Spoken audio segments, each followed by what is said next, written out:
Why was everyone staring at her jacket? That was the first thing she noticed when she stepped into the Naval Cafe that afternoon. Not the rain outside, not the smell of burnt coffee or the low hum of conversation, but the stares. Small, sideways glances that landed on her shoulder, lingered, and then darted away like guilty eyes. She sat alone near the corner window, her seat half shadowed by a flickering light. A storm had rolled in from the coast. Sheets of rain clattered against the glass, blurring the world into gray and salt. She didn't mind the noise. It made things quieter inside her head. The jacket she wore was older than most of the sailors in the room, faded olive green, cuffs frayed, fabric thinning in places where time and memory had rubbed it bare. It wasn't regulation issue anymore. It was something else now, a relic, a second skin. And though she never meant it to draw attention, the patch stitched on the shoulder did all the talking for her. An eagle clutching a broken trident. A symbol no one was supposed to remember. She ran a thumb over it absently, tracing the old thread. The patch wasn't supposed to exist outside classified briefings. And yet, here it was worn, slightly tilted from a rushed restitch, still defiant. She hadn't planned to wear it that day. But something about the rain, the smell of the sea, it had pulled her back to the place she tried to forget. A sudden burst of laughter cracked the air, jolting her out of thought. 3 young sailors entered, fresh faces, loud voices, that careless energy of people who hadn't yet seen what war does to the world. They shook rain from their caps, ordered coffee, and scanned for seats. Then one of them noticed her. "Hey," he whispered to his friends, nodding in her direction. "Check that out." Another followed his gaze. "That old jacket, man, looks like she fished it out of a museum." Their laughter carried easily over the sound of rain. Heads turned. A few smirked. A few frowned. She didn't move. "Hey, ma'am," one of them said louder now, walking closer, hands in his pockets, grin easy but sharp. "Cool patch. You a collector or something?" She didn't answer. "'Cause that's a restricted emblem," he went on, tapping the air near her shoulder. "You know, the kind only authorized personnel can wear. You steal that off eBay or—" "Petty officer," someone muttered nearby, "sit down." But the kid didn't. He was too caught up in the moment, too sure of his own harmless humor. "I'm just saying," he said, still smiling, "wearing Navy insignia you didn't earn, that's a federal offense." Her voice cut through him like a clean edge. She looked up, calm, eyes steady, expression unreadable. Her tone wasn't angry, just factual, almost soft. It stopped him mid-sentence. Something about the way she said it, not defensive, not afraid, made him falter. "You think I didn't earn it?" she asked quietly. The sailor blinked, unsure if she was serious. Around the cafe, silence rippled. A few older veterans looked over. One of them, gray-haired, wearing a faded cap marked USS Independence, squinted, then froze. His lips parted slightly. "That patch," he murmured, "it can't be real." And then, as if on cue, the door opened. A gust of cold rain swept in, and with it, a man who carried authority like a storm carries thunder. White uniform, medals catching the dim cafe light. Every conversation died mid-word. The Admiral didn't look around at first. He shook off the rain, removed his cap, ordered a coffee. Routine. But when his gaze drifted across the room and landed on her, something changed. He stopped. The cup in his hand trembled, his jaw tightened. And for a long, uncomfortable moment, he didn't move. The young sailors looked between them, confused. The air grew heavier. Even the rain outside seemed to hesitate. Then the Admiral stepped forward, slow, deliberate, his boots echoing against the tile like distant thunder. He stopped a few feet from her table. "Where did you get that jacket?" His voice wasn't loud, but it carried the weight of command. The sailors grinned nervously, thinking they'd finally exposed her. One of them muttered, "Told you it was fake." But she didn't flinch. She stood up, the chair scraping softly behind her, and faced him head-on. Her hand rose in a precise salute, crisp, unwavering. "Sir," she said, "permission to speak freely." Something in her tone made the Admiral's composure crack. He blinked once, then nodded. She took a breath. Her voice trembled only slightly. "Operation Tidefall, Philippine Coast, 2010. You ordered us to evacuate the locals before the typhoon hit. We lost half the unit that night. I was the last medic left." The cafe went silent. No one even breathed. The Admiral's face drained of color. His coffee hit the counter, forgotten. "That mission," his voice faltered. "That mission was classified. We never spoke of it again." He swallowed hard. His hand shook as he set down his cap. "I thought no one made it out alive." Her eyes softened. "Most didn't, sir," she said quietly. "But someone had to stay behind to pull the wounded through the flood. I guess that someone was me." For a heartbeat, the world stopped moving. Even the rain softened against the glass. The Admiral stepped closer, eyes glistening now. His hand hovered, trembling, before resting gently on her shoulder, right on the patch. "You saved my son that night," he whispered. His voice cracked mid-sentence. "You dragged him out of the wreck before it sank." Her breath caught. She hadn't known. Silence filled the room like reverence. The sailors, who had been so loud moments ago, now stood frozen, pale, wide-eyed. The oldest veteran in the corner wiped his eyes with the back of his sleeve. No one moved until the Admiral straightened. His voice, when he spoke again, was quiet, but it carried across every table, every corner. "You're looking at one of the few who stood when everyone else fell. Show some respect." The sailors snapped to attention, shame heavy in their faces. The Admiral saluted her, not as a superior to a subordinate, but as one survivor to another. Applause began softly, hesitant, then grew. People stood, not because they were told to, but because they understood something unspoken. And in that moment, for the first time in years, she felt seen, not as a ghost from a forgotten mission, not as someone wearing memories she wasn't supposed to carry, but as living proof that courage doesn't fade with time. It endures quietly, stitched into old fabric, carried through storms. When the applause faded, she sat back down slowly. The Admiral left without another word. The sailors returned to their seats, humbled and silent. The cafe returned to its rhythm, spoons clinking, rain falling, breath steady. She looked out the window again, the world blurred by the storm. Her coffee had gone cold, but she didn't mind. Somewhere deep inside, the echoes of that typhoon night returned, the roar of the wind, the screams through the headset, the rising flood swallowing the bass. She could still smell the salt, the smoke, the diesel. Still hear the broken radio calls. Still see the flashlights dying one by one. And yet she'd survived, somehow. No medals, no recognition, just a patch, a piece of history sewn into a jacket that refused to die. People often thought war ends when you come home. They never understood sometimes the hardest battles begin after that. The quiet ones, the kind you fight alone, against memory, against guilt, against silence. She exhaled, tracing the edges of the patch again, feeling its texture like a heartbeat. A single thread had come loose. She almost pulled it but stopped herself. No, it had earned its fray. Every tear, every fade, every scar on that jacket was a story she'd carried alone. She didn't wear it to be seen. She wore it so she'd never forget. Outside, thunder rolled across the bay. The storm showed no signs of stopping. But for the first time in a long while, she didn't feel weighed down by it. She just watched the rain fall and whispered, almost to herself. They remembered. And for her, that was enough. The wind sounded like it was tearing the world apart.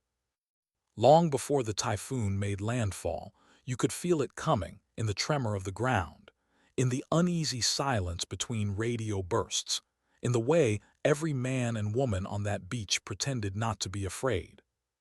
The mission had a name, Operation Tidefall, but the name didn't mean much. It was supposed to be an evacuation run, nothing more. Get the coastal villagers inland before the Category 5 hit. In and out. Simple logistics, but storms don't care about logistics, and neither does fate. She'd been deployed as a combat medic with Delta Shore Unit 4. 23 personnel, 1 shallow draft landing craft, 3 jeeps. By dawn, half the roads were already underwater. Corporal Reyes, her co, had said through the headset, his voice cracking with static, "Keep your evac line tight.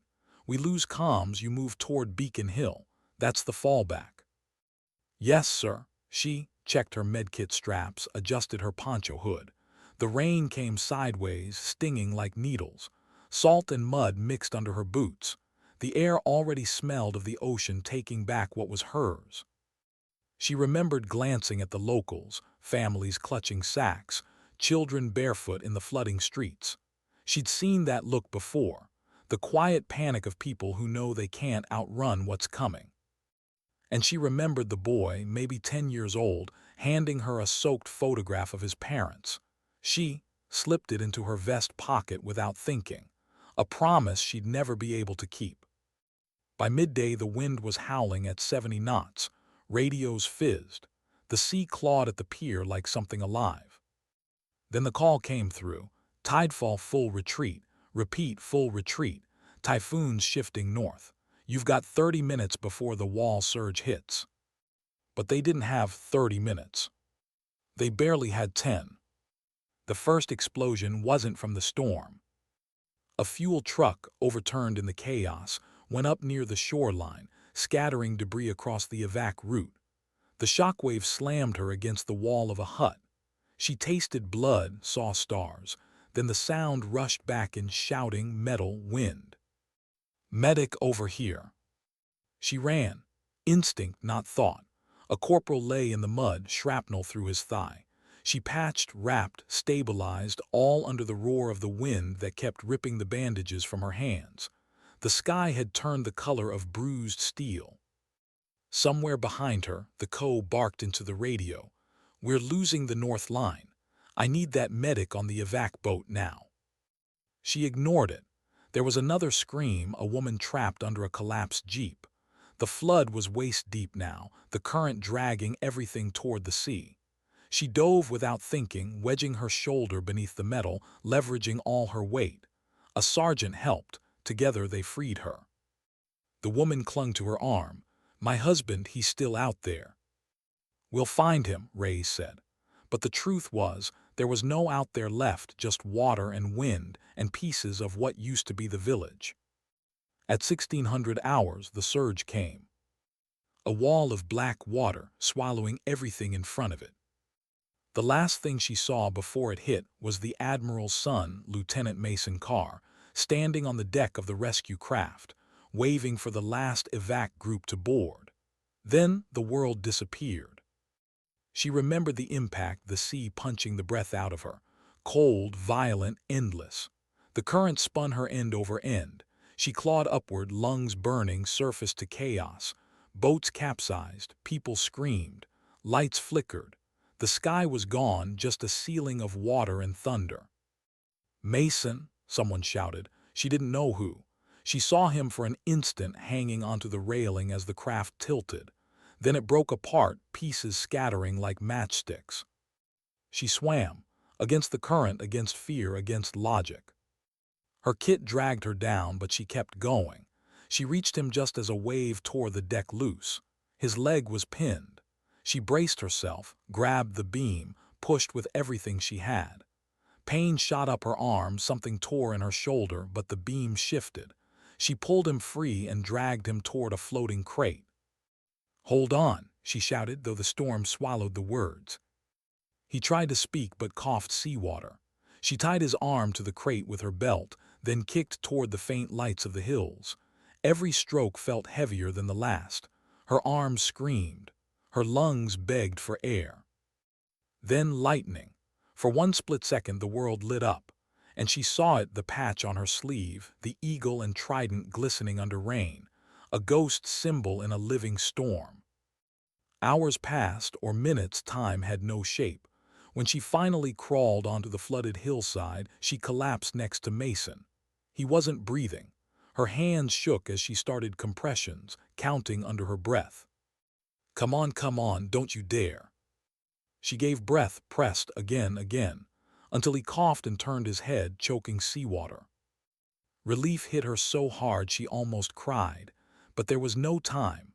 Others were screaming downstream. She looked back toward the shore, what was left of it. The rest of her unit's lights were gone. She wanted to go back. She needed to go back, but Mason grabbed her wrist weakly. "Orders," he rasped. "Fall back to Beacon Hill." She shook her head. "Not without the others." "There are no others." The words carved something out of her chest. She looked down at the rising flood. Pieces of uniforms floated past, a boot, a patch, a torn pack strap. The storm had taken them all. Still, she couldn't stop. She gathered the wounded she could find, 5, maybe 6, dragging them one by one toward higher ground. Every trip back into the flood felt like suicide. Once she slipped, got pulled under, struck a beam. The water went red for a heartbeat, but she kept moving. By the time dawn came, the storm had eaten everything. No boats, no signals, just silence. She found shelter in a half-collapsed chapel on the hill, the wounded huddled around a broken candle she'd managed to light. Mason lay against the wall, his leg splinted with driftwood. He looked up at her, voice barely a whisper. "You stayed." She didn't answer. She was staring at her hands, torn, blistered, shaking. "They wouldn't have left me," she said softly. Rain still drummed outside, relentless. She thought of the boy with the photograph. She reached into her vest pocket. The photo was still there, soaked but visible. The faces smiled up through the water stains. She folded it carefully and slipped it into her med kit. Hours later, when the rescue chopper finally found them, she couldn't move. The pilot had to lift her by the arms. Her body went through the motions, but her mind stayed behind somewhere in that flood, where voices had gone quiet forever. When they loaded Mason onto the stretcher, he reached out, caught her sleeve. "I'll tell them what you did." She gave a faint smile. "They won't ask." And she was right, they never did. Operation Tidefall was buried under 1,000 classified files. No reports, no citations, no medals. The survivors were told to forget it ever happened. It never officially existed, the officer had said, and so she folded the past into silence. But the jacket remained. She couldn't throw it away. The smell of salt never washed out, the thread on the patch never loosened. She tried to pack it once, left it in a duffel for 2 years. But every time she looked at herself in the mirror, she felt like a stranger. So she took it back out, patched the cuffs, and wore it again, not to boast, not to remember glory, but to remember them. The ones who didn't come home. The ones the world forgot. Sometimes at night, she still woke to the sound of rain and thought she was back there, chest deep in the surge, calling names into the dark. She'd reach for her rifle, for her headset, then realize she was in a small apartment miles from the coast, the only sound the ticking of the old wall clock. She'd sit up, pour a glass of water, stare at the jacket hanging on the chair, and she'd whisper, "I stayed." It wasn't a confession. It was a promise she still needed to keep, to carry what they couldn't. Years later, that same jacket would draw the wrong kind of attention in that cafe, from people too young to know what storms look like. And yet it would also bring her face to face with the only man who could remind her that what she did mattered. But on that night in 2010, soaked, bleeding, exhausted, she hadn't thought about legacy. She only thought about one thing: keep breathing, keep them alive. She remembered kneeling in the mud as the rescue helicopter lifted the last stretcher. She couldn't hear over the rotors, but she could read the pilot's lips when he looked down at her. "Get in." She'd shaken her head. There were still bodies to find, still names unspoken. So she stayed another hour alone in the wreckage, collecting tags from the debris. When she finally climbed aboard the last bird, dawn was breaking through the clouds. The world looked clean again, cruelly clean, like nothing had happened. and as the helicopter banked over the coast, she saw the reflection of her own sleeve in the window, the eagle and trident glinting faintly in the new light. A ghost in thread. A secret she'd carry for years. She didn't know that the man she'd pulled from the flood was the Admiral's son.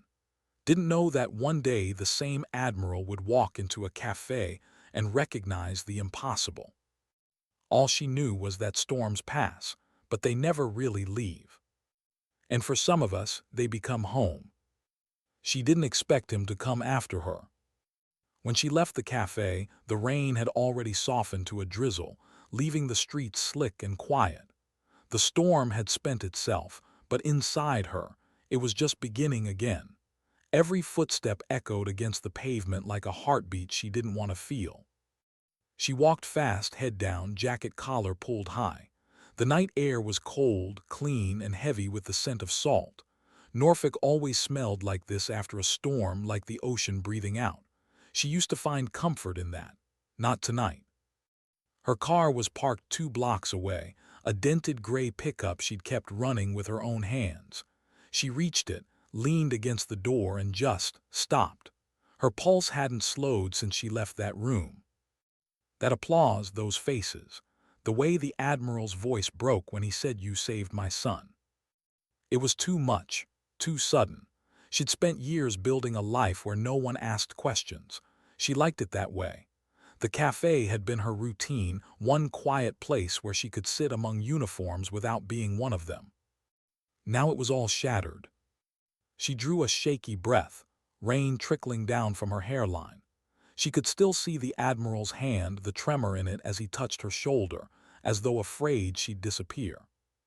She wanted to tell him not to thank her. She wanted to say, "I wasn't brave, I was just there." But she hadn't, because sometimes silence is the only shield you have left. Headlights flashed across the street. A black sedan pulled up beside her. The passenger window rolled down slowly. "Corporal Reyes." The voice was unmistakable, deep, steady, threaded with command. She closed her eyes. "Sir." "Get in," he said quietly, "please." She hesitated. The rain fell harder again, like the sky wanted her answer too. Then she sighed, opened the door, and slid inside. The car smelled of leather and rain. The Admiral sat in full dress uniform, cap on his lap, face drawn. For a long time, neither of them spoke. The windshield wipers moved like a metronome, left, right, keeping time with the silence. Finally, he said, "I shouldn't have reacted like that in there." She didn't look at him. "You had every right to. I made a scene." "You remembered," she said softly. "That's all that mattered." He studied her profile, the way her jaw clenched, the way her eyes stayed on the window like she was afraid of what she'd see if she met his gaze. "You disappeared after tidefall," he said. "We thought the worst." "That was the point." He frowned slightly. "Why?" "Because survivors complicate clean reports." Her voice was calm, but there was a quiet bitterness beneath it, like rust under paint. He leaned back, sighing. "You were listed MIA for 8 months. "I was still out there," she said, "helping with cleanup, tagging bodies, fixing what was left. They told me to come home when the list stopped growing." He didn't know what to say. His hand tightened around his cap. "You saved Mason." She nodded once, eyes distant. "He was just a kid, they all were." "He never forgot you." She gave a faint smile. "He never even saw me. He was unconscious half the time." The Admiral's lips curved, not a smile, but something close. "He remembers the voice. Said he heard someone talking to him when the water was closing in. Kept saying, 'Stay with me, stay with me.' He said that voice pulled him back." She turned her face toward the window again, blinking hard. "Voices don't pull people back, sir. The will to live does." "Maybe," he said, "but some voices make you want to." The car grew quiet again. Rain whispered against the glass.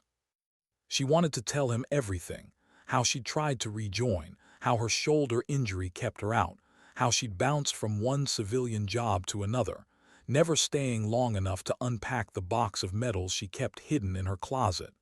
But she didn't. He didn't need her history. He'd already seen enough ghosts for one lifetime. After a while, she said softly, "What happened to Mason?" "He stayed in, made lieutenant commander last year." She smiled faintly. "He made it further than most of us." "He's stationed in San Diego now," the Admiral continued. "Married, 2 kids." Her eyes softened. Good for him. There was pride in her tone, quiet, genuine pride. But behind it, a weight she couldn't hide. Because every life saved has a cost, the faces of those who didn't make it. He noticed, "You still carry them, don't you?" She didn't answer. She didn't have to. He nodded as if understanding the silence. "You know, when I saw that patch," he stopped, eyes fixed ahead, "I thought I was seeing a ghost. We buried that symbol, buried that mission. And yet you." "I wore it because someone has to remember," she said quietly. "Someone has to carry the storm." The Admiral turned to her. "Then let me help you carry it." Her eyes flicked toward him, startled. He continued, voice low, deliberate. "There's a ceremony next month, Naval Memorial Hall. We're recognizing unsung service members, classified ops, recovery missions. Tidefall deserves to be there." She shook her head immediately. "No, I'm done with ceremonies." "This isn't about medals," he said. "It's about truth." She gave a soft, tired laugh. "Truth gets edited in the final draft, sir. You know that better than anyone." He didn't deny it. "You're right, but maybe this time it doesn't have to be." She looked at him for a long moment, the lines in his face, the years written in his eyes. Once, she'd followed orders without question. Now, the hardest order to obey was simply to be seen again. He pulled a card from his pocket and placed it on the console between them. "That's my direct line, if you change your mind." Then he opened his door, stepped out into the rain, and stood there with the door open. "You don't owe anyone an explanation," he said, "but they should know who stayed when everyone else fell." He shut the door gently. She sat there a long while, listening to the rain on the roof, watching him disappear into the mist. The streetlights painted ripples across the wet asphalt. The card on the console stared back at her, a single name embossed in gold. She picked it up, flipped it over. On the back, in neat handwriting, were 3 words. "For the ones lost." She stared at the words until they blurred. Then she tucked the card into her jacket pocket, right beneath the patch. That night, sleep didn't come easily. The rain had stopped, but her mind hadn't. She sat at her small kitchen table, a half-empty glass beside her, the jacket draped over the chair opposite like a silent companion. The apartment was dim, one lamp, one ticking clock. She thought of the ceremony, of standing on a stage under lights, of cameras, applause. She couldn't imagine it. That kind of attention wasn't for people like her. She didn't save lives to be remembered. She did it because there was no one else left to do it. And yet part of her couldn't shake the sound of his voice. "Let me help you carry it." She traced the edges of the patch again, the thread rough under her fingertips. She thought of the hill, the chapel, the boy's photo. She still had it pressed between 2 pages of an old field manual. She rose, crossed the room, pulled it from the shelf. The picture was worn now, colors bleeding, corners torn. The boy's parents smiled through the blur, frozen in time. She promised to find them. She never did. The guilt hadn't faded, it had just learned to sit quietly beside her. She whispered into the stillness, "I never stopped trying." The clock ticked. The refrigerator hummed. The city outside moved on, unaware that somewhere inside this small apartment lived a story the world had buried. She slid the photo back into the book, closed it carefully, and looked once more at the jacket. Maybe the Admiral was right. Maybe remembering wasn't about glory. Maybe it was about keeping their names alive in a world that keeps forgetting. Her phone buzzed on the counter. Unknown number. She frowned, picked it up. "Raise," she answered automatically. "Habit." A familiar voice on the other end hesitated, rough, older, uncertain. "Corporal Reyes." She froze. "Who is this?" There was a pause, then, "It's Mason, Mason Carr." For a moment she couldn't breathe. He continued quietly, "My father told me he saw you today. I just wanted to say thank you. I never got to." Her grip tightened on the phone. "You don't owe me anything, Lieutenant." "I owe you my life," he said. "I've spent 15 years trying to figure out how to live it right." She closed her eyes, emotion flooding her chest.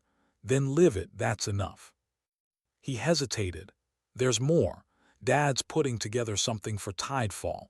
I know you probably don't want the attention, but we need you there. We need someone who remembers." She opened her eyes slowly, looking at the jacket again.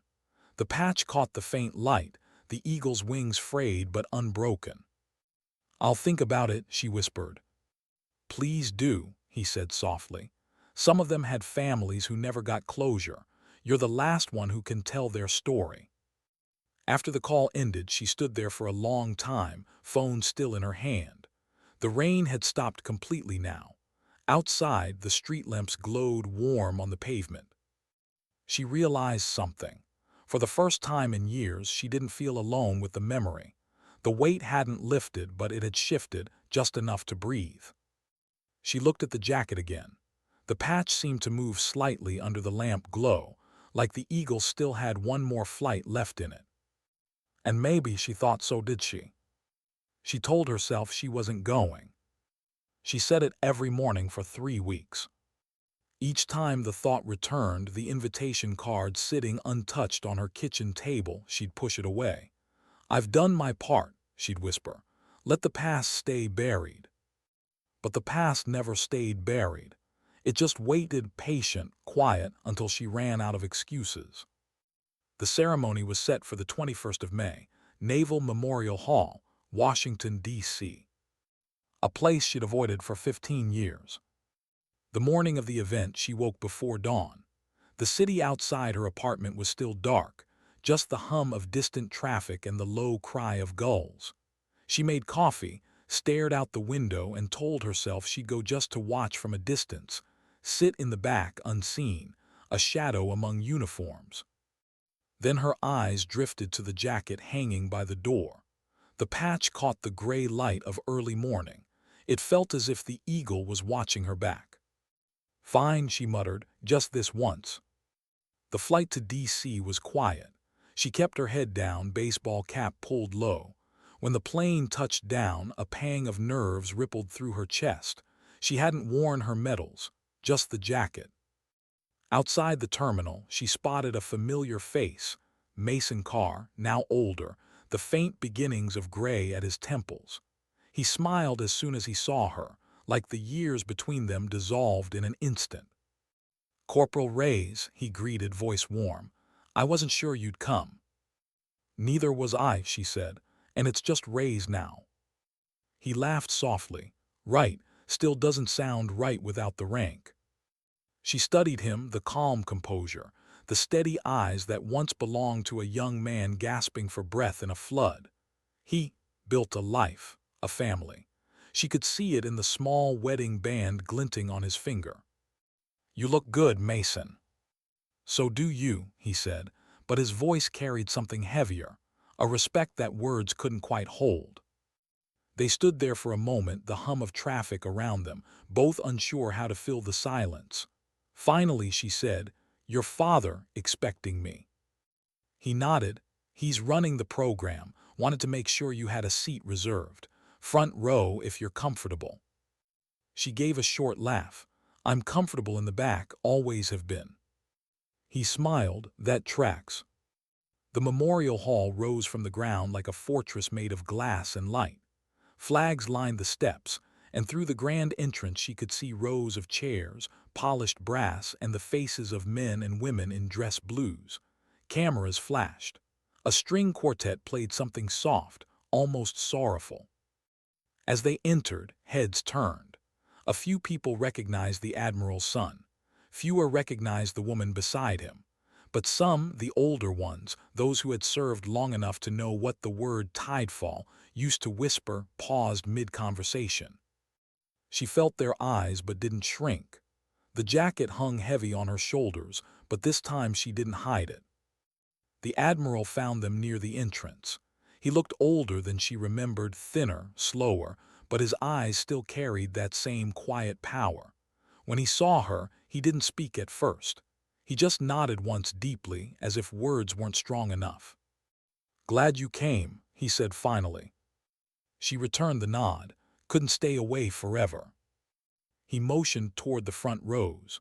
"We're honoring 7 operations today, all of them classified during service. Tidefall will be last. Mason's giving the closing address." Her brow furrowed. "Mason is." He smiled. He insisted. She glanced at Mason, who shrugged. "It felt right," he said. She didn't argue. She just followed them inside, her boots echoing softly against the marble floor. The ceremony began with the national anthem, crisp, solemn, a chorus of memories rising through the hall. Ray stood with the others, hand over heart, but her mind drifted. She could hear the storm again, smell the salt, taste the fear. Names were read. Applause followed each. Families wept quietly. She watched mothers clutch folded flags, watched fathers stare at photos in trembling hands. She thought of the boy from the Philippines, the photo she still kept in that field manual. She wondered if his parents were among those who had no graves to visit. When the announcer reached Operation Tidefall, the hall dimmed slightly. A large screen flickered to life. The logo appeared, an eagle and trident over storm-dark seas. Gasps rippled through the room. For most of those gathered, it was the first time they'd ever seen it. A voiceover began, calm, official, but heavy with reverence. On the night of October 3, 2010, as Typhoon Clara made landfall on the Philippine coast, Delta Shore Unit 4 was deployed to extract local civilians. The mission collapsed when the surge struck ahead of schedule. 18 personnel lost, 4 declared MIA, 1 confirmed survivor. A photograph appeared. Hers. She froze. The image was grainy, taken years ago from a field report. She was younger, soaked, eyes hollow from exhaustion but unmistakable. Whispers filled the room. She could feel every gaze turned toward her. Her pulse quickened. Her first instinct was to stand and leave, fade back into anonymity, but Mason's hand brushed hers gently, grounding her. She stayed seated. The voiceover continued. For acts of courage during the evacuation, including the rescue of Lieutenant Mason Carr and 6 civilians under direct threat, Corporal Elena Reyes is recognized with the Silver Star, awarded post-mission but never delivered. A uniformed officer stepped forward, holding a velvet box. The Admiral rose from his seat, took it, and approached her. The hall was silent. He opened the box. Inside lay a medal she had forgotten existed, polished silver catching the light like a mirror. "On behalf of the Navy," he said, voice steady, "and those who survived because of you, it's about time this found its way home." Her throat tightened. She didn't reach for it, not at first. I didn't do it alone," she said. "I know," he replied. "That's why it means something." She took the medal slowly, fingers brushing his. The room blurred around her. For a heartbeat, she saw flashes, the hill, the chapel, the broken beam pinning Mason, the faces she'd lost. The applause that followed felt distant, like hearing something underwater. When she finally sat again, the medal rested in her lap, heavier than she expected, heavier than memory. Later, Mason took the stage. His speech was short, simple, spoken like a man who still carried gratitude he couldn't quite describe. "There's a saying we all know," he began. "That courage is doing what needs to be done when no one's watching. But sometimes the world needs to watch. Sometimes it needs to see what quiet courage looks like." He turned slightly toward her. 15 years ago, a storm tried to erase an entire unit. It failed because one person refused to leave. I wouldn't be standing here if she hadn't. And for years she lived like her story didn't matter. But it does. All of theirs do. Applause rose again, louder this time, not ceremonial but human. Ray's looked down, fighting the lump in her throat. When the event ended, she slipped outside before the crowd could gather. She needed air. The sky was bright now, the storm long gone. Flags rippled in the mild wind. She stood on the memorial steps, jacket open, medal in hand. The Admiral joined her quietly. "You did good in there," he said. "I didn't do anything," she murmured. "I just sat." Sometimes sitting takes the most strength. They stood in silence. A few reporters drifted by, cameras slung low. The Admiral ignored them. "What are you going to do now?" he asked. "I don't know," she said. "Maybe go back, see the coast again." He nodded slowly. "Closure." She shrugged. "Maybe just to say goodbye properly this time." He smiled faintly. "When you go, take this." He reached into his pocket and handed her a folded envelope. She frowned. "What is it?" "Coordinates from the rescue logs. The location where they found you and Mason. It's not marked on any map. Figured you might want to see it again." She hesitated, then took it. "Thank you, sir." "Call me Jonathan," he said quietly. "I think we've earned that." She gave a small smile. "Yes, sir, Jonathan." He chuckled, turned to go, then paused. "You know, the reporters will want interviews." She shook her head. "Let them tell their stories. Mine's already written." He understood. "Then make sure you keep wearing that jacket. The world needs reminders like that." He walked away, leaving her alone on the steps. She looked at the envelope, then back at the hall. The noise inside faded as the doors closed. Around her, the city kept moving, cars, laughter, life. For the first time, she didn't feel like a ghost among them.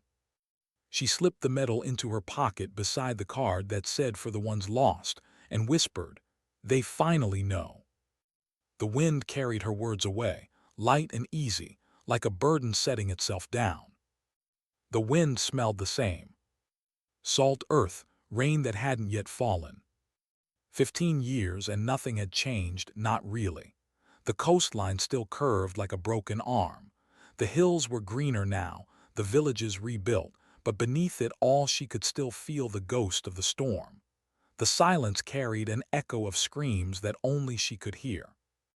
Alina Reyes stood on the edge of the pier, the same one where the evacuation had started. Her jacket fluttered in the wind. The eagle and trident patch, faded to a soft gray, glinted once before the clouds swallowed the light again. She hadn't told anyone she was coming. No cameras, no escort, just her and a backpack filled with silence. The Admiral's coordinates were folded in her pocket, marked with a shaky X, the place they found you and Mason. She didn't need the map. Her body remembered every step.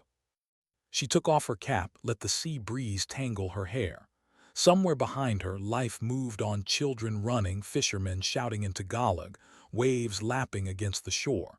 But in her mind, it was still that night. The radio static, the rising surge, the voices that went quiet one by one. She whispered into the wind, "I came back." No one answered, but maybe that was the point. The village elder recognized her before she spoke. He was sitting outside a small repair shack, carving driftwood, his hands steady despite the years. When she approached, his eyes widened. You were here," he said in broken English.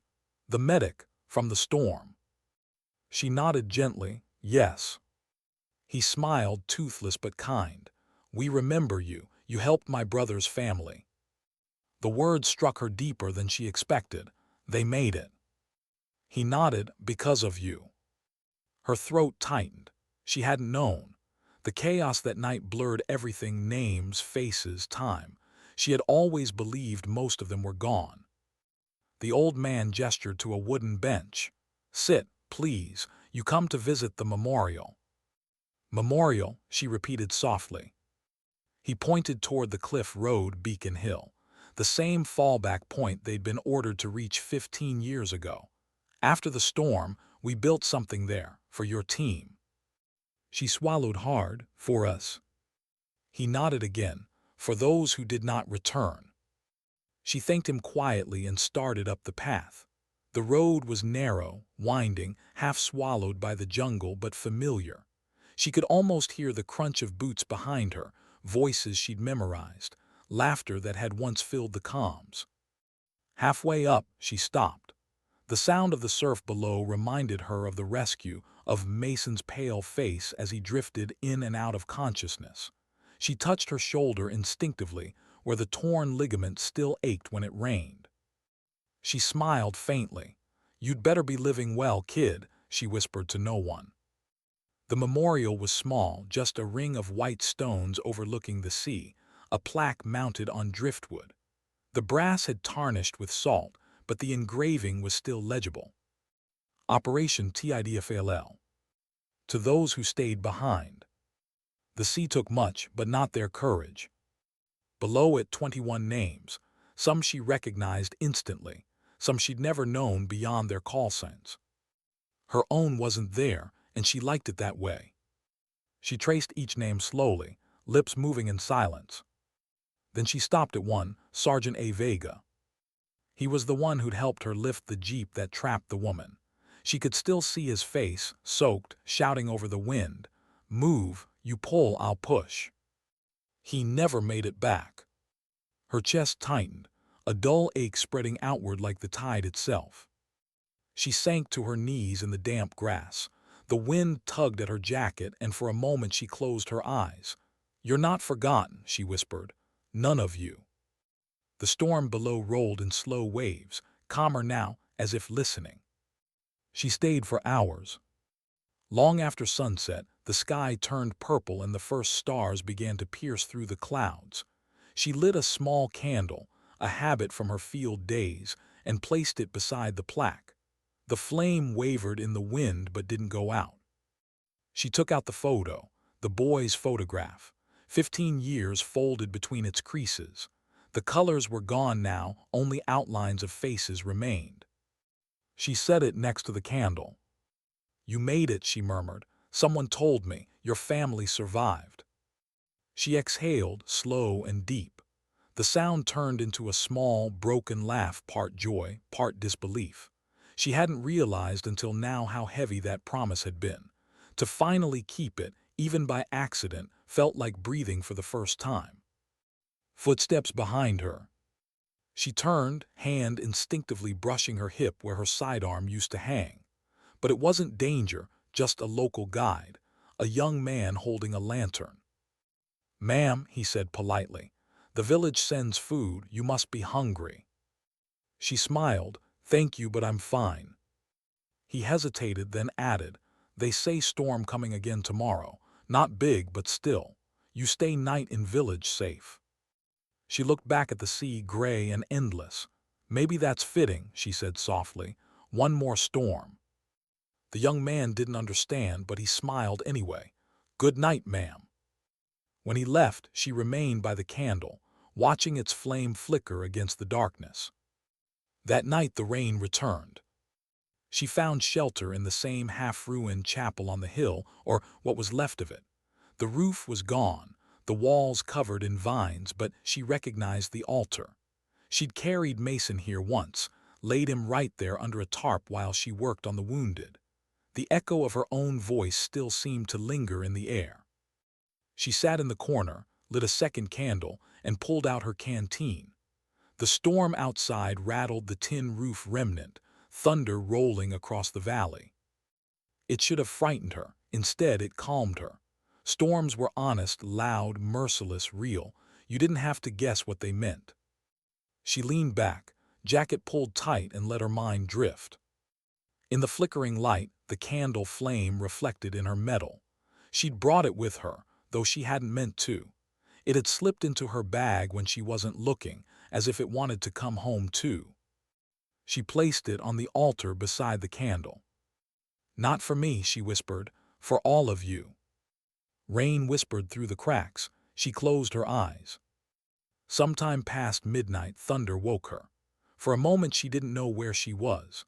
The lightning flashed, illuminating the chapel walls, and for a heartbeat, She thought she saw shapes moving in the light. Shadows, familiar silhouettes, the outlines of her unit standing in the doorway, helmets glinting, dripping rain. She blinked and they were gone. She exhaled shakily. "Guess you never left," she murmured. Her own voice echoed back softly, mingled with the storm. She lay there, staring up at the broken ceiling, rain falling in thin lines like the sea reaching for her again. And in that sound, the rain on stone, she finally understood what the Admiral meant. Some storms don't destroy you. They rebuild you differently. Morning came slowly, golden and warm. The rain had stopped, leaving the world smelling of wet earth and salt. She rose, stiff from sleep, and stepped out into the sunlight. The sea below shimmered like glass. Her candle had burned down to wax, but the metal still shone on the altar. She picked it up, brushed off the dew, and pinned it to her jacket, not for herself, but for the ones whose names filled the plaque below. At the edge of the cliff, she looked down and whispered one last thing to the wind. "You were right, Mason. Some voices do pull people back." She smiled faintly, the first true smile in years. Then she turned and began the walk back to the village. The villagers greeted her as if she were one of their own. Someone handed her a cup of rice coffee, someone else draped a shawl over her shoulders. Children laughed, chasing chickens through puddles. Life, so much life. An old woman pressed her hands together and said something in Tagalog. Reyes didn't catch every word, but she understood the meaning. "You came back. Thank you." She nodded, her eyes glistening. Before leaving, she took one last look at the hill, the sea, the place where it all began. Then she whispered, "I can finally go home now." Hours later, from the small plane that carried her back to Manila, she looked down through the window. The coastline stretched below, endless, beautiful, healed. The sea that had once taken so much now glimmered like forgiveness. She reached into her pocket, feeling the Admiral's card, the photo, and the folded map. She smiled softly. "You can rest now," she said. "All of you." Then she leaned back, eyes closed, as the plane climbed into the clouds. And for the first time in 15 years, she didn't dream of water. Home felt different. The air in Virginia was colder than she remembered, sharper somehow. The sea here smelled less of salt and more of iron, industrial, efficient, familiar. She drove in silence from the airport, windows cracked, one hand resting on the wheel, the other occasionally brushing the edge of the patch on her sleeve. For the first time in years, the jacket didn't feel heavy. It didn't feel like a secret. It felt earned. The trip back from the Philippines had left her quiet inside, not empty but settled, like the sea after a storm. She'd done what she came to do. She, said the names out loud, kept the promise she'd made on that flood-swallowed night. Now there was only the question of what came next. The answer, she decided, could wait. She parked outside her small apartment complex, the same one she'd lived in for nearly a decade. The porch light buzzed faintly. Inside, the air smelled of dust and lavender detergent. She set her duffel by the door and took a long, slow breath. For a while she just stood there, listening to the hum of the refrigerator, the quiet ticking of the wall clock. The silence felt good. Then she noticed the envelope. It was resting on the table beneath the window, where she'd left her mail before she flew out. Cream-colored, heavy, with a navy seal pressed in wax. She frowned. The handwriting on the front was familiar, strong, deliberate. Admiral Jonathan Carr. She sank into the chair, running a thumb along the wax. For a moment she just stared at it. Then she broke the seal. Inside was a single letter and a photograph. The letter began simply. "Elena, I'm writing this now because there are things we never say when we should, and I've learned that time doesn't give second chances. When we met at the cafe, I didn't tell you everything. That night in 2010, when the storm hit, I was on the comms line longer than I should have been. I heard the transmissions until the very end. I heard your voice calling out names. I heard you stay. For years I tried to forget that sound, but I never could. It wasn't guilt, not exactly. It was something deeper, the sense that courage like that doesn't just happen. It's built out of loss, out of choices no one else sees. Mason told me you went back to the Philippines. I'm glad you did. Some places deserve a goodbye. There's one more thing. Enclosed is a photo we recovered recently during a memorial restoration. It was found near Beacon Hill, under a fragment of a field crate. I thought you might want to see it. She set the letter down, her pulse quickening. She lifted the photograph. The edges were warped, but the image was clear, her standing in front of the old chapel. Arms crossed, drenched to the bone, the patch visible on her sleeve. And behind her, blurred but visible, were the villagers she'd saved, the same family from the photograph she'd kept all these years. Her breath caught. She flipped the photo over. In the corner, faint handwriting in pencil, "For the medic who stayed." Her eyes filled before she could stop it. That night she couldn't sleep. The letter sat open on her table, the photograph resting beside it. She read his words again and again, tracing the sentence, "I heard you stay." It was strange how a few words could pull years of silence loose all at once. She remembered the voice in her earpiece that night, distant, breaking up under static. She hadn't realized it was him. She closed her eyes. The memory hit like surf. "Rays fall back." "Negative, sir. We've got civilians pinned." "Rays, that's an order. Someone has to stay." She hadn't thought of it in years, but now she could hear the edge in his tone, the hesitation before the line went dead. She whispered into the quiet room, "You were still there." For some reason, that thought made her smile. It didn't change what happened, but it mattered. It meant she hadn't been alone in those final minutes. Someone else had known. Someone else had heard. The following week, she visited the naval base, not for duty, not for ceremony, just to walk. The security guards waved her in without question. Word had spread since the memorial. They knew who she was now. She didn't like the attention, but she accepted it. The base smelled like fuel and sea air, the way it always had. She passed the hangars, the hum of engines, the echo of training drills. Young recruits jogged past in formation, their cadence steady. One of them glanced at her jacket, recognized the patch, and gave a respectful nod. It startled her, that tiny gesture of acknowledgement. She nodded back, a faint smile tugging at her lips. She wandered to the docks. The water shimmered, dotted with ships. A flag flapped above the command building, half wrapped around itself in the breeze. She stood there, watching the tide come in. For a long time, she'd believed her story ended in that storm. But maybe, she realized, that was just the middle. Later that afternoon, she stopped by the base's small chapel, the same place she'd avoided for years. It was quiet inside, lit only by sunlight filtering through stained glass. At the back, a small memorial wall listed names of fallen medics. Halfway down, she found Vega. She smiled faintly, touching the engraved letters. "Made it back," she whispered. "Finally." Her reflection in the brass looked older but calmer. There were lines now, sure, but her eyes were steady. She sat in the front pew, the silence wrapping around her like a familiar blanket. And for the first time, she prayed, not for forgiveness, not for peace, but for the strength to keep remembering. When she returned home, another envelope was waiting on her door. This one wasn't from the Admiral. It was from Mason. Inside was a small card and a folded letter. "Hey, Rays. Dad been sick. He didn't tell you because he didn't want to make it about him. He's at Bethesda now, resting, but the doctors aren't optimistic. He asked me to give you something, said you'd know what to do with it." She frowned, unfolding the rest. A small object dropped out, an old service coin, polished by years of handling. On one side, the Navy emblem, on the other, the Tidefall insignia, the eagle and trident. Her breath caught.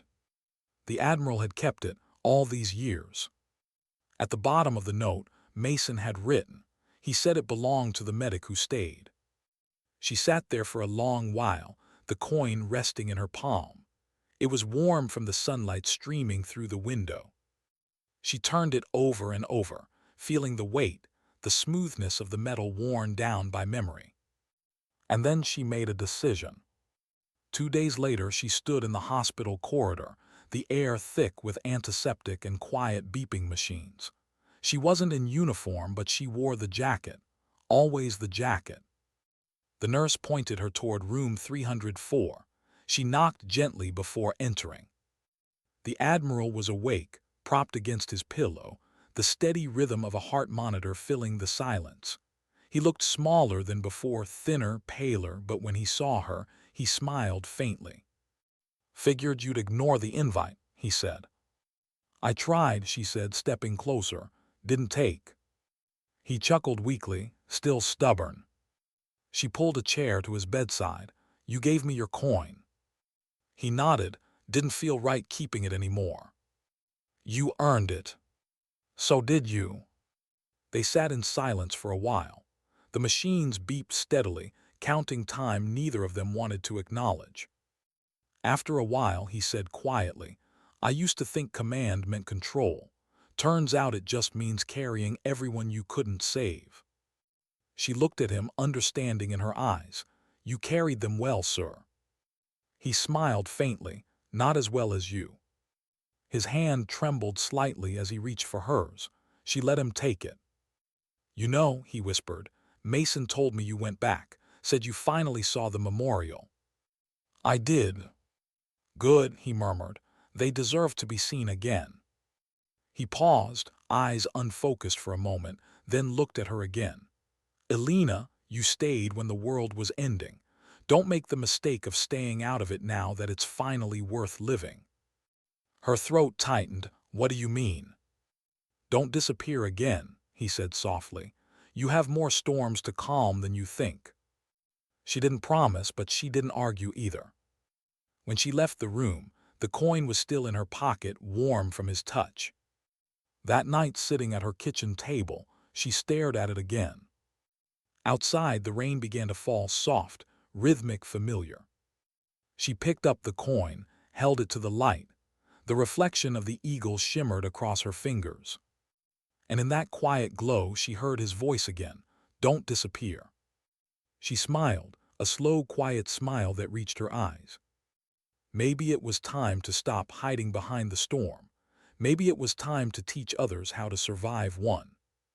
She stood, slipped on her jacket, and stepped out onto the balcony. The rain soaked her hair, her sleeves, her boots. She didn't care. For the first time, she wasn't trying to stay dry. She was just standing in the rain, alive, unburdened, home. The funeral was small.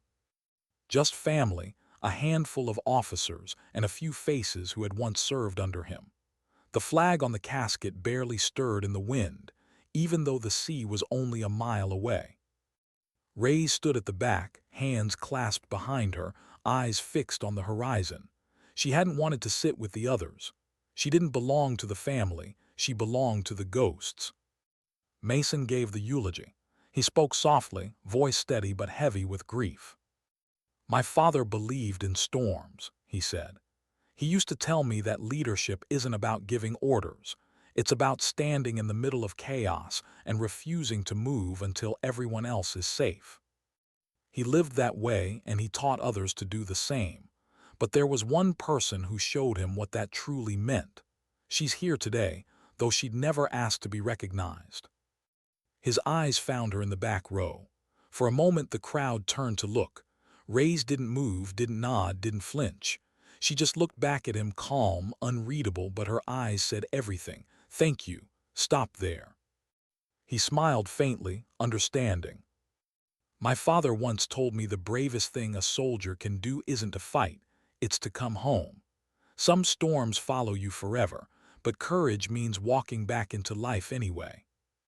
The service ended with the sound of rifles, a salute sharp enough to cut the silence. Then the bugle, taps. The sound hit Ray's harder than she expected. That melody, slow, mournful, final, always did. She'd heard it too many times in the field when flags were folded and dog tags handed over. When it was done, she stayed where she was until the others drifted away. Mason approached quietly, holding the folded flag. "He would have wanted you to have this," he said. She shook her head. "That's yours." "I already have his," Mason replied, eyes glistening. "This one's for Tidefall." She hesitated, then took it. The fabric was still warm from his hands. "Thank you," she said softly. He nodded. "He talked about you a lot these past few months.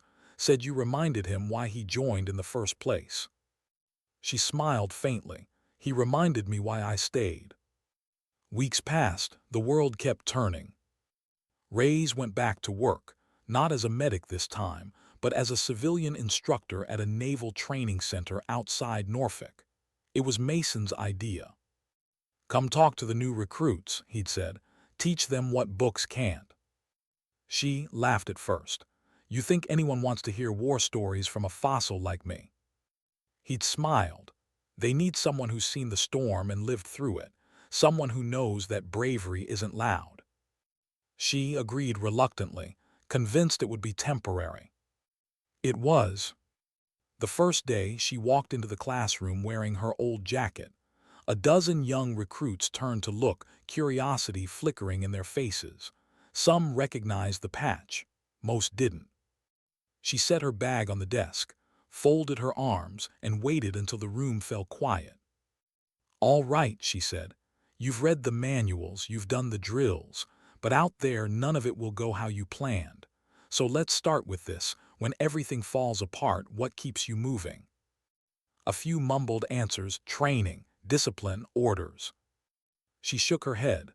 "Wrong. It's why you're out there. It's the person you promised to get home or the face you swore you wouldn't forget. If you don't have that, the storm wins." The room went silent. She continued, softer now. "I've seen soldiers freeze, panic, break, all because they thought courage meant not being afraid. But that's not courage. Courage is being terrified and moving anyway." A hand rose from the back. "Ma'am," a young woman asked, "were you ever scared?" Reyes paused. The question hit harder than expected. She thought of the typhoon, the flood, the chapel, the names etched in brass. "Every damn minute," she said finally. "But fear keeps you human. You just don't let it drive." The recruits listened, quiet, thoughtful. And for the first time in years, Reyes felt something she hadn't since the war: purpose. After class, one of the recruits stayed behind. A young woman, maybe 19, with freckles and eyes too old for her age. "Corporal Reyes," she asked hesitantly. "I read about Operation Tidefall. My brother was stationed in the Philippines around that time. He didn't make it back." Reyes nodded gently. "I'm sorry." The girl swallowed. "He wasn't part of your unit, but hearing about what you did, it helped my mom. She said it made her feel like someone was still out there with him that night." Reyes blinked, emotion tightening her chest. "He wasn't alone," she said quietly. "No one was." The girl smiled faintly. "Thank you, ma'am." Then she left. Reyes stood alone in the empty classroom, staring at the whiteboard where she'd scrawled the word resilience in capital letters. She exhaled slowly.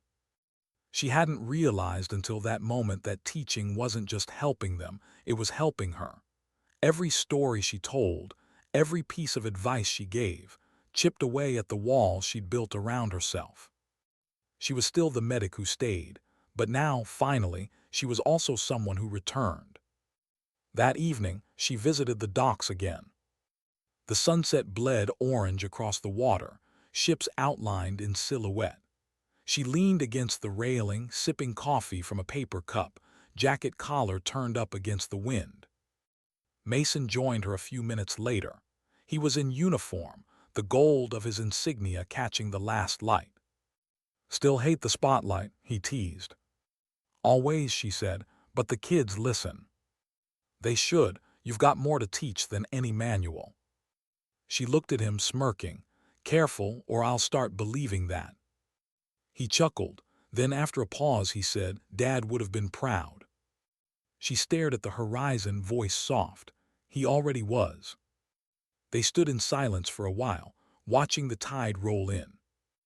After a moment, Mason said, "You ever think about going back in?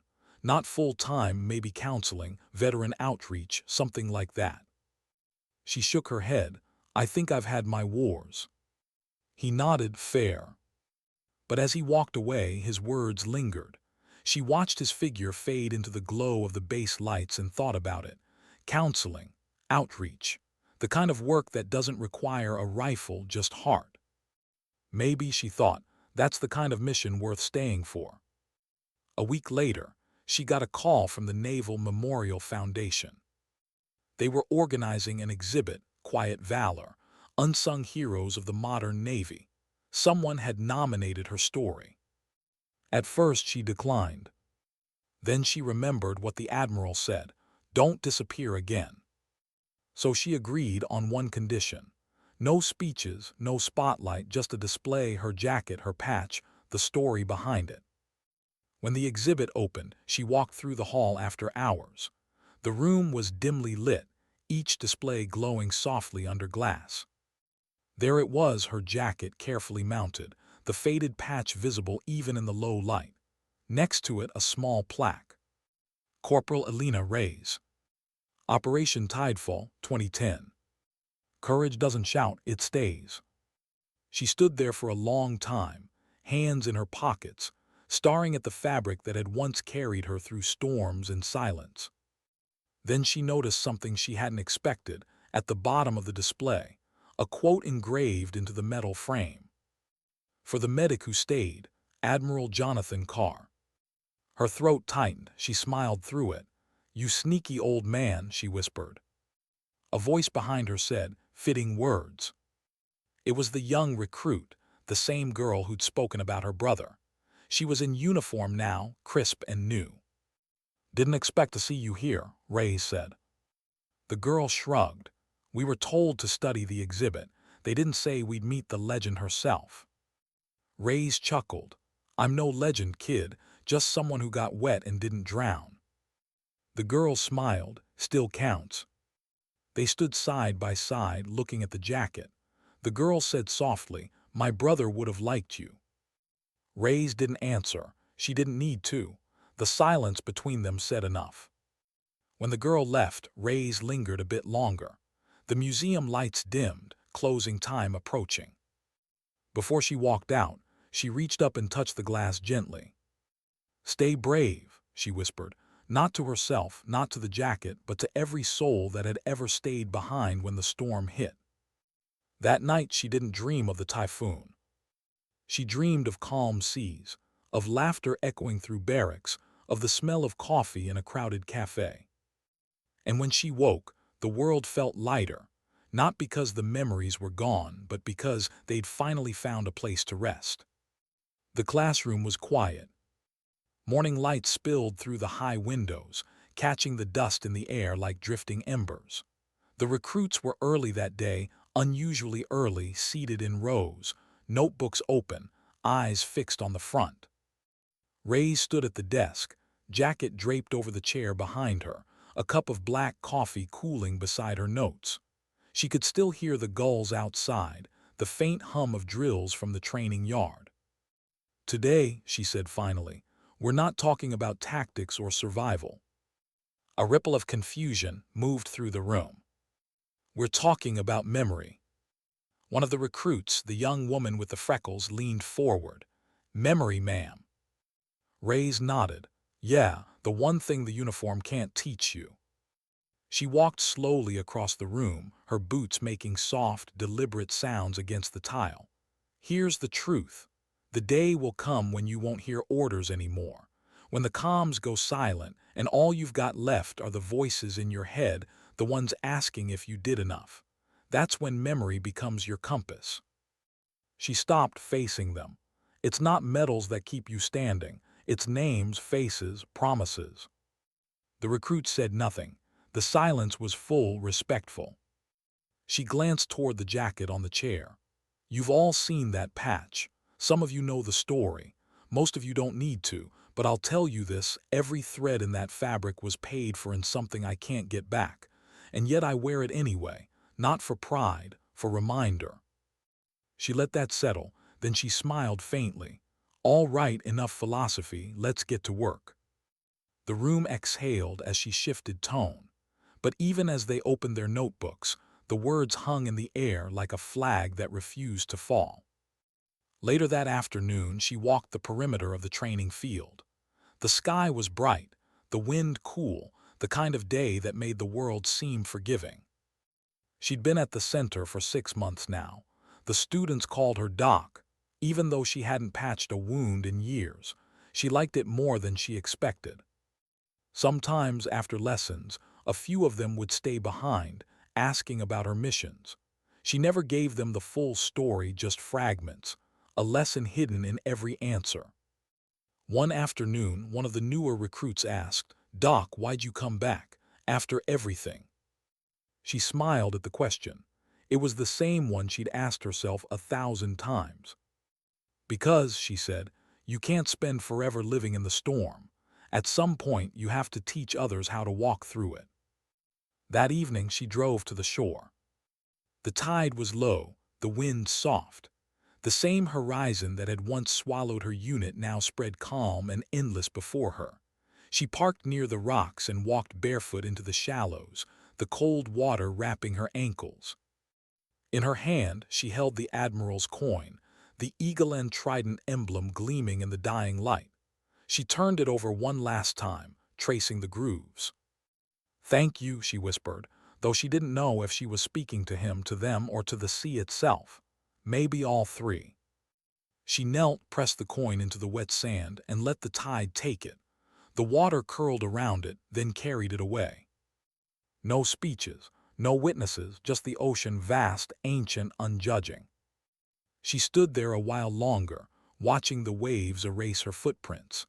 When she finally turned back toward the shore, she felt lighter, as if part of the storm had finally gone with the tide.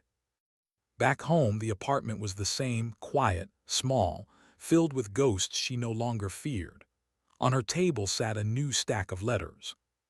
Most were from her recruits. Some were from families she'd never met, people who had read about Operation Tidefall in an online article or seen her jacket at the memorial exhibit. Letters of gratitude, letters of healing, letters that said things like, "My father never talked about what happened there, but now I understand." She read every one of them, carefully, slowly. Then one night she began writing back. Her responses were never long, just a few lines, honest and simple. "He wasn't forgotten. You raised him well. Tell your daughter he was brave."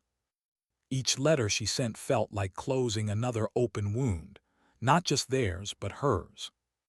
Weeks passed into months. The world kept moving as it always does. But Ray's days began to find rhythm again, teaching, writing, visiting the memorial. One morning, as she entered the classroom, she noticed something on her desk. A folded flag, her flag, the one Mason had given her at his father's funeral. On top of it, a note in careful handwriting. "For the next storm, you help someone survive." She smiled, blinking away a sudden sting in her eyes. Then she pinned the note to the bulletin board above her desk. Years later, the Tidefall exhibit became a permanent installation. Recruits still came to see it, to stand before the faded jacket, the words etched beneath it, the quiet power of what it represented. And sometimes when the new cadets walked through, they'd find a woman standing there, hair streaked with silver, hands in her pockets, eyes soft with memory. She'd watch them in silence, the corners of her mouth lifting slightly when one of them paused longer than the rest. She never introduced herself. She didn't need to. The story was no longer hers alone. It belonged to every soldier who had ever carried someone through the storm, and to every civilian who'd ever lit a candle afterward. That was enough. One winter evening, she visited the pier again. The air was cold, the sea dark and restless. She stood where the Admiral had once found her, the sound of waves crashing against the pilings. A memory surfaced, his voice steady and calm. "Don't disappear again." She smiled to the horizon. I didn't. A gust of wind brushed past her, carrying the scent of salt and something else, warmth maybe, memory. She thought of all the moments that had led her here, the laughter of her students, the tears of families, the applause in that small cafe so long ago. All of it stitched into a single truth she could finally say out loud. I stayed. Not in the flood, not in the fear, but in the world. That night she sat at her desk with her old field journal open, the one she'd carried through tidefall. The pages were water-stained, ink-smeared, but one blank page remained. She picked up a pen, stared at the paper for a long time, then began to write. If someone finds this, know this much. I was afraid. I made mistakes. I lost more than I can count. But I stayed. And that's what saved me. She paused, then added one last line. Sometimes dignity doesn't speak, it simply acts. She closed the journal, set it gently on the table, and exhaled, slow, steady, final. Outside, the wind rose. Rain began to fall, soft, rhythmic, familiar. But this time it didn't sound like war, it sounded like peace. The next morning, sunlight poured through her window, glinting off the patch on her jacket, the eagle still proud, the trident still strong, the thread still holding. And on the horizon, the sea shimmered like forgiveness.